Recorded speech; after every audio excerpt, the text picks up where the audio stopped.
সমান ভর বিশিষ্ট দুটি বস্তুর গতিশক্তির অনুপাত 1:4, তাদের বেগ যথাক্রমে v1 এবং v2 হলে v1 ও v2 এর মধ্যে সম্পর্ক নির্ণয় করো।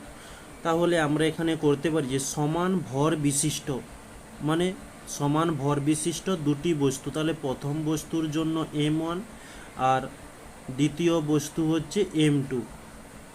এটা হচ্ছে দুজনের ক্ষেত্রে বলেছে, দুটোই সমান, তাই আমরা সমান চিহ্ন দিয়েছি। নেক্সট বলছে গতিশক্তির অনুপাত 1:4, তাহলে আমরা এখানে করতে পারি যে E1 অনুপাত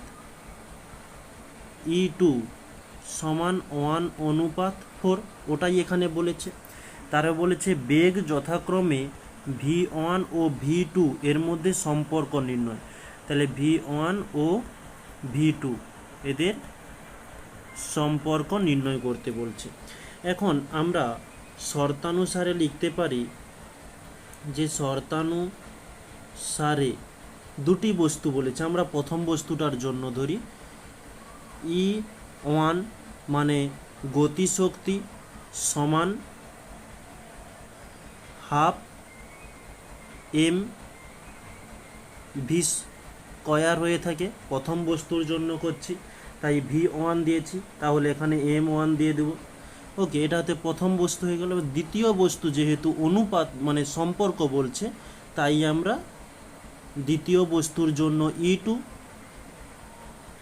দ্বিতীয় বস্তুর জন্য সমীকরণ half into m2 into v2 square.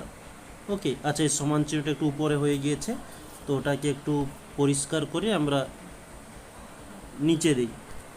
ওকে ওকে, তাহলে হাফ হাফ কেটে গেল, m1 এবং m2 কেটে যাবে। কেন? আমরা পাশে লিখতে পারি যে m1 সমান m2, কারণ প্রশ্নের মধ্যে বলে দিয়েছে একই ভরবেগ।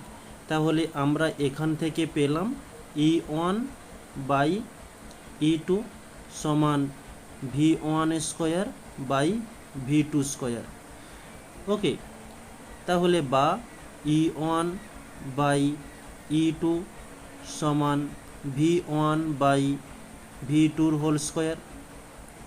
ওকে, যেহেতু E1 এবং E2 অনুপাত আমাদেরকে দেওয়া রয়েছে, তাহলে E1 এবং E2 মানটা পুট করি। E1 এর মান 1, E2 মান হচ্ছে 4 সমান v1 by v2 whole square, যেমন ছিল তেমন দিলাম। নতুন একটা পেজ নিয়ে নিই, তাহলে সেখানে আমাদের লাস্ট লাইনটা একটু তুলে নিই যাতে আমাদের বুঝতে সুবিধা হয়। 1/4 এদিকে v1 by v2 whole square, তাহলে আমরা এখানে পেতে পারি 1/2 whole square by v1 by v2 whole square. এই 1/4কে আমরা এইভাবে লিখতেই পারি, তাহলে দুদিকের স্কয়ার স্কয়ার উঠে যাবে, তাহলে আমরা পেলাম 1/2 সমান v1 বাই v2। তো একে কোণাকোণি গুণ করলে আমরা পেয়ে যাব v2 সমান 2v1। এই হচ্ছে আমাদের সম্পর্ক। ওকে, এটি হচ্ছে আমাদের উত্তর।